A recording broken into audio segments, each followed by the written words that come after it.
Bienvenidos. Como conocen, Verbum es la fuente de información que todas las semanas analiza los temas internacionales y domésticos que nos ocupan. Recuerda suscribirte a este canal tocando la campanita y dándole like a este podcast. En esta 11ª edición especial nos acompaña nuestro experto en asuntos internacionales, el profesor José Rivera. Bienvenido nuevamente, profesor. Gracias, José Enrico, y gracias a todos nosotros por vernos. No olviden de darle like a la página para que podamos seguir llegando a ustedes. Así es, seguimos creciendo, como dice la frase popular, como el arroz blanco, porque cada vez que tenemos unos buenos podcasts como estos, pues la voz se sigue regando y les agradecemos a todos aquellos que nos sintonizan a través de Spotify y también a través de YouTube y las redes sociales como en Twitter y en otras más. Y hablando de redes sociales, precisamente hoy vamos a dialogar y vamos a analizar el impacto a nivel político e internacional que tienen las redes sociales, en particular Twitter. También, como conocemos a nivel de histórico y político, hemos también analizado situaciones previas donde la red, sobre todo la red Twitter, ha eliminado a nada más y nada menos que el presidente de los Estados Unidos de América en aquella época, el presidente Donald Trump. Hemos visto también cómo ha resurgido una controversia sobre la compraventa de esta red social Twitter por parte de el magnate dueño de Tesla, Elon Musk. Y todo esto trae una madeja y unas consecuencias tanto políticas como económicas, y nos gustaría, profesor, que nos diga cuál es el impacto que tienen las redes sociales en el orden político al día de hoy y las consecuencias que eso puede traer eventualmente. Claro que sí. La respuesta corta a tu pregunta, José Enrico, es enorme, un impacto enorme. La respuesta larga sería el hecho nada más de que tenemos una sociedad tan interconectada, en donde múltiples generaciones, incluyendo, ¿verdad?, la generación de los baby boomers, generación X, los millennials y generación Z, y estas últimas dos definitivamente están bien conectadas. Tenemos varias generaciones que tienen como su principal fuente de información sus aparatos digitales, es decir, teléfonos, tabletas y también computadoras portátiles, pero a través de ella, obviamente, la conectividad, el acceso al internet, y a través de esto los instrumentos llamados redes sociales, que incluyen Facebook e Instagram, pero también, claro, de la que estamos hablando en el día de hoy, Twitter, que tiene una forma bastante innovadora. Contrario a Facebook, era una red que inicialmente implicaba microblogging, es decir, una declaración corta en 140 caracteres o menos. Ahora fue doblada a 280 caracteres para informar algo, enlazar algo, presentar alguna foto, y la inmediatez de eso creó una diseminación enorme, y en conjunto con Facebook se ha convertido quizás en una de las primeras redes sociales a la que casi todo el mundo tiene acceso, excepto quizás en lugares como China, donde la censuran constantemente.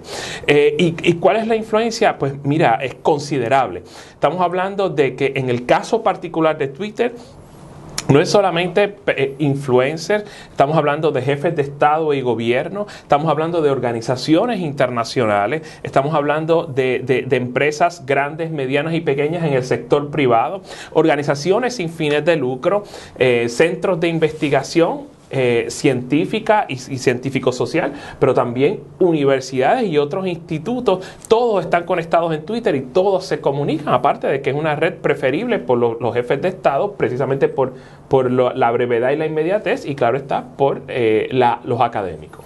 Profesor, si nos vamos a la historia, por ejemplo, cómo se originó la Segunda Guerra Mundial, ¿cuál era el impacto en aquel entonces en la Alemania de Hitler, en los medios de comunicación, y cómo eso en cierta medida ha influenciado o se ha desarrollado, es decir, de otra forma? Porque en aquel entonces no existía el internet, claro, pero sí estaba la imprenta. Pues nos gustaría que, para que aquellos que nos ven, sobre todo estudiantes y de cualquier nivel, y la ciudadanía en general, sepan el impacto de la información, y en este caso las redes sociales, porque estamos viviendo los tiempos de lo que también ya se había ocurrido en otros tiempos anteriores. O sea que, como que dice, se repite el ciclo, claro que sí, pero de distintas formas. Y nos gustaría que las personas nos entiendan sobre ese concepto. El impacto efecto de la propaganda en la Alemania nazi fue espectacularmente perverso. Ahí, como bien dijiste, la prensa escrita, pero también la radio, que era quizás uno de los principales medios de diseminación en aquella época, y claro está, el cine, creó un vehículo para que Joseph Goebbels particularmente distorsionara la verdad o presentara un grupo considerado enemigo, en este caso los judíos, como un grupo dañino. ¿Dañino a qué? A los objetivos del partido nazi, los objetivos de Adolfo Hitler y los objetivos, ¿verdad?, de ese círculo íntimo de Adolfo Hitler, que buscaba, entre otras cosas, un chivo expiatorio para excusar su actitud, su lenguaje y sus acciones deplorables. Y ese vehículo fue principalmente la radio, el cine y la prensa escrita a través de una propaganda, de la propaganda. Y eso, obviamente, relacionistas públicos y comunicadores te lo pueden explicar muchísimo mejor, pero aparte de eso es la susceptibilidad de los públicos y, claro está, el ambiente económico, político y social que esté dándose en ese momento, que haga a ese público susceptible a las mentiras, a las medias verdades y a la manipulación.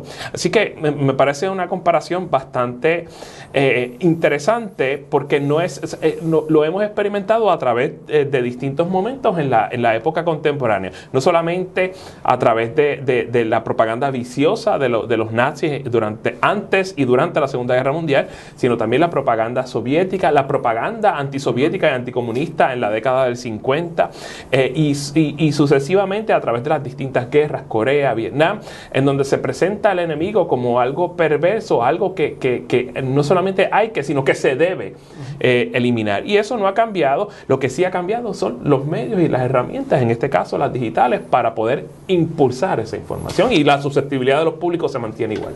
Y mencionó también la Guerra Fría, o sea, absolutamente.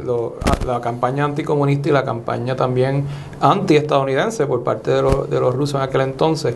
Y sepan que no es casualidad de que en los 80 pues se crearon, esto lo digo más a manera de footnote o de nota al cárcel, películas como Rambo, películas como absolutamente, como películas como Rocky 4, por ejemplo, que ponen al soviético peleando contra Rocky precisamente, y todo este tipo de información y de depictions o de ilustraciones, en palabras correctas, pues en cierta medida siempre tiene un impacto directo, y por eso es que traemos este tema, porque nada más y nada menos tenemos una situación que nos acabamos de enterar de que el señor Elon Musk, que es el dueño de Twitter, el que nunca llegó a ser dueño de Twitter, pero que es el dueño de Tesla, había hecho una propuesta de comprar este activo, y revolucionó todo lo que son las redes sociales, e inclusive la política también, por la especulación que esto creó, y al día de hoy nos enteramos de que el sujeto Elon Musk ha determinado retirar esta oferta de compra, y no va a adquirir la misma. Así que ha tenido unas consecuencias que ha tenido Twitter que recurrir a los tribunales, precisamente al tribunal de Delaware, para demandarlo en una demanda de 62 páginas que está disponible a través de todas las redes sociales de verbumpr.com. Y nos gustaría, profesor, que nos explique quién es Elon Musk y por qué su figura crea tanta controversia. Elon Musk, ¿cómo describirlo? Hay gente que ha usado atributos y adjetivos para describirlos que yo personalmente no usaría. Emprendedor, genio, visionario, son cosas o son atributos que yo, en el caso de Elon Musk, no utilizaría. Y puede ser controversial cuando yo lo digo, porque precisamente del mismo modo que yo cuestiono o hago un acercamiento crítico a este tipo de formas de describir, etiquetas, que le asignamos a Elon Musk, tiene una serie de seguidores que ciegamente, simple y sencillamente te cuestionan eso, te debaten e incluso te increpan, diciendo por qué criticas a este gran innovador. Y no lo es. Me parece que Elon Musk, ¿verdad?, es un hombre sudafricano que tuvo la dicha de nacer en una familia privilegiada y en un ambiente que estaba bastante aislado de todas las turbulencias políticas y sociales que estaban ocurriendo en la Sudáfrica en la que él nació. Me refiero obviamente al gobierno supremacista blanco que mantenía a las razas separadas en Sudáfrica y que aquellos que cuestionaban ese régimen del apartheid simple y sencillamente eran reprimidos brutalmente. Es el mismo régimen que mantuvo a Nelson Mandela casi 3 décadas en la cárcel, es el mismo régimen que mató brutalmente a las poblaciones, a los activistas que estaban en Soweto y que consistentemente se ganaron el repudio y el boicot del mundo en un momento en el que era considerado inaceptable mantener una segregación racial tan perversa y tan deliberada como lo fue ahí. En ese mundo es el que nació Elon Musk. Y fue en un mundo privilegiado, obviamente. La fortuna de Elon Musk comienza con minas de esmeralda, en donde la explotación de esta piedra preciosa pues le dio entonces a la familia de Elon Musk un acceso a bienes considerable y claro está, le permitió a Elon Musk vivir una vida privilegiada y, como dije hace un momento, aislada de ello.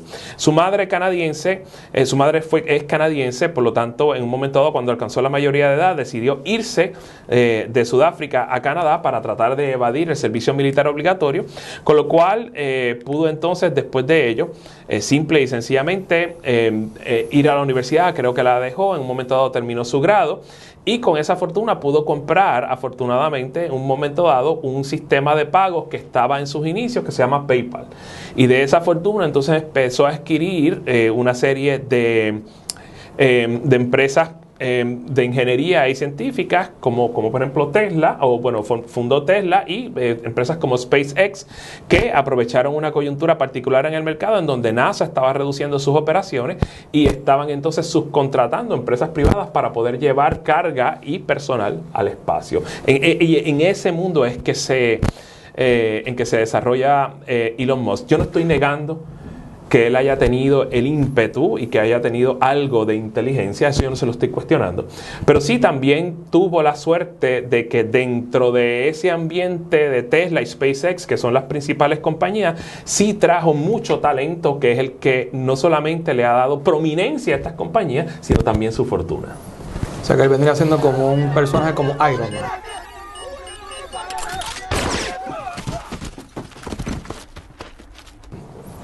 Para todos los efectos y propósitos, un Iron Man, pero mucho más inmaduro, si es que eso lo podemos establecer, ¿verdad? Lo podemos decir, mucho más inmaduro y definitivamente menos simpático. Entonces, ¿cuál es la molestia entonces que tiene Twitter por las actuaciones que ha hecho Elon Musk de hacer el amague de que va a adquirir dicha red social? Tenemos que recordar que el atractivo de Twitter es su inmediatez y su brevedad. Es algo, ¿verdad? Es un atributo que atrae tanto a influencers como Elon Musk y otros, pero también líderes de Estado y gobierno, y claro está, en personas influyentes en la esfera, en el sector privado, en el sector sin fines de lucro y en el sector de la academia. La red llega precisamente por esa descripción, esos atributos que tienen, esa brevedad. O sea, si quieres decir algo, es importante. El algoritmo que tiene detrás de sí, la inteligencia artificial que tiene detrás de sí, es capaz de leer tus intereses y que todo lo que diga Musk o otras personas influyentes figuren en nuestro timeline, aunque no lo sigamos. Y claro, eso pues, ese acceso es importante, es lo que le permite a Twitter vender anuncios, es lo que le permite ofertar bienes de consumo, ofertar servicios también. Y claro, depende de eso para tener su ingreso. Depende de eso para tener ganancia. Y es lo que le ha permitido que sus fundadores y las personas principales, ¿verdad? El equipo ejecutivo, se hayan convertido en multimillonarios y billonarios. Así que cualquier cosa que pueda, en ese sentido, influenciar de la peor manera posible a la red social o que pueda afectar su ganancia es malo. Case in point, lo que acabamos de experimentar y el anuncio del periódico británico The Guardian de que Elon Musk se retiraba y la demanda. Twitter, al igual que otras compañías, es una compañía que vende acciones en el mercado de valores y obviamente todos conocemos que una vez hacen su oferta pública inicial o IPO, y esta compañía se está entonces susceptible a las fluctuaciones del mercado de valores y a la psicología del mercado. Y obviamente cuando en el momento en que Elon Musk ofrece comprar la compañía, las acciones de Twitter se dispararon considerablemente. Y ahí empiezan los problemas. Creo que el atributo de un hombre de negocios como él es quizás el silencio, sabiendo, ¿verdad?, la controversialidad que algunas de sus opiniones pueden generar. Pero me parece que la discreción y la prudencia es un importante atributo, no solamente de los académicos, de los jefes de Estado y de gobierno, sino también las personas del sector privado. El hecho nada más de la crítica que surgió, el backlash que surgió de algunos sectores del público y el hecho de que él las contesta crea entonces un ambiente de tensión y antipatía en ese momento. De ahí entonces que viene todos los reclamos de las cuentas de spam, los bots que existen y que obviamente se le hace muy difícil con todos los recursos que tiene Twitter de monitorear esto. Y ahí entonces empiezan a surgir las excusas o las explicaciones particulares que da Elon Musk para decir, mira, si esto no se puede aclarar, entonces me voy a retirar de esa venta. Y entonces aquí es que surge la controversia y surge la molestia. Porque el hecho de que conseguir esa información, es decir, los spam, los bots, todas las cuentas falsas, es casi imposible monitorearla, o en el mejor de los casos, bien cuesta arriba monitorearla.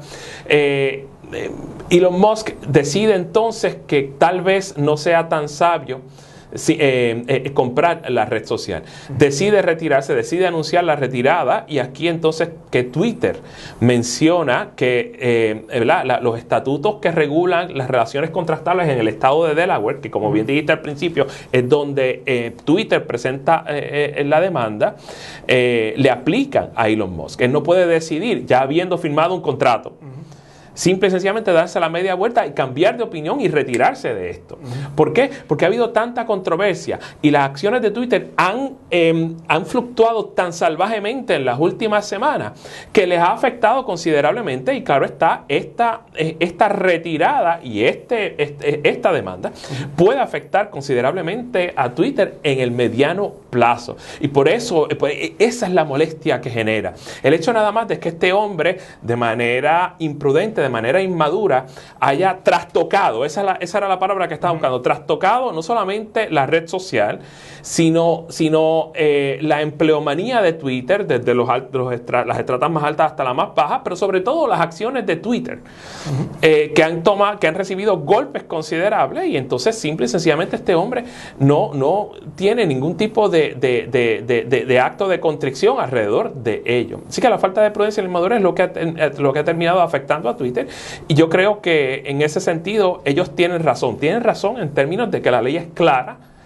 los estatutos son claros en el estado de Delaware, pero tratar de compeler una venta a una figura tan controversial tal vez no sea lo mejor, pero entiendo desde dónde es que viene Twitter. Así es, y para más información sobre este tema en particular de esta demanda, que va a estar disponible a través de verbumpr.com y todas las otras redes sociales que están incluidas en esta red, va a estar este documento, y vamos a seguir discutiendo eventualmente todas las consecuencias que esto va a traer, porque es sumamente interesante una demanda sobre que tiene tantas vertientes como la libertad de expresión y las consecuencias no tan solo sociales sino políticas y económicas que esto conlleva.